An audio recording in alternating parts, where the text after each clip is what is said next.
কি এমন রান্না করলাম হাজবেন্ড খেয়ে এতটাই প্রশংসা করলো, সেটাই শেয়ার করব। তো প্রথমে আমি এখানে এক পিস মাছের মাথা নিয়েছি, এক পিস বললে ভুল হবে, একটা মাছের মাথা নিয়ে সেখান থেকে 2 টুকরো করে 1 টুকরো নিয়েছি। তো মাছটাকে আমি লবণ হলুদ মাখিয়ে ভেজে নিলাম।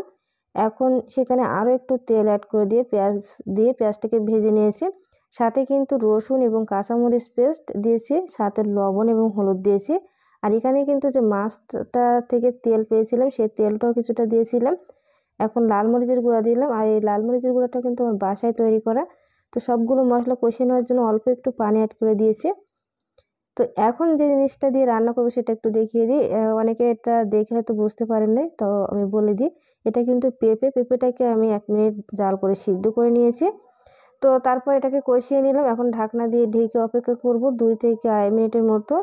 যেহেতু এটা সিদ্ধ করা খুব বেশি কিন্তু সময় লাগবে না, একদমই 5 মিনিটে রান্না হয়ে যাবে। তো এটা কষিয়ে নিলাম। এমনভাবে কষাতে হবে পানিটা যেন কোনোভাবে না থাকে। যখনই পানিটা শুকিয়ে যাবে এই পর্যায়ে আমি পানিতে ঝোল দিয়ে দিব পরিমাণ মতো, তরকারিতে আমার যতটুকু প্রয়োজন সে ততটুকুই দিব, কারণ এটা যেহেতু অনেকটাই সিদ্ধ হয়ে এসেছে। তো অল্প করে পানি দিয়ে দিলাম। তারপর তরকারিতে বলক চলে আসলে দিয়ে দিব মাছের মাথাটা। এইখানে তরকারির টেস্টটা বাড়ানোর জন্য যে কাজটা করেছি, যে মাছের যে তেল দিয়েছি এই জন্য কিন্তু এত সুন্দর লেগেছে আমার মনে হয়, আমি জানি না, বাট অন্য দিনের তুলনায় আজকের এই রান্নাটা অনেকটাই মজার হয়েছিল, আমার নিজের কাছেও ভালো লেগেছিল। তো এখন ঢাকনা দিয়ে ঢেকে আরও 2 মিনিটের মতো রেখে দিব। তো সবশেষে কিছুটা জিরার গুঁড়া দিয়ে নামিয়ে নিলাম। দেখুন কালারটা কত সুন্দর এসেছে, যেহেতু লাল মরিচের গুঁড়া বাসায় তৈরি করা, অনেকটাই কিন্তু সুন্দর কালার এসেছে মাংসের মতো।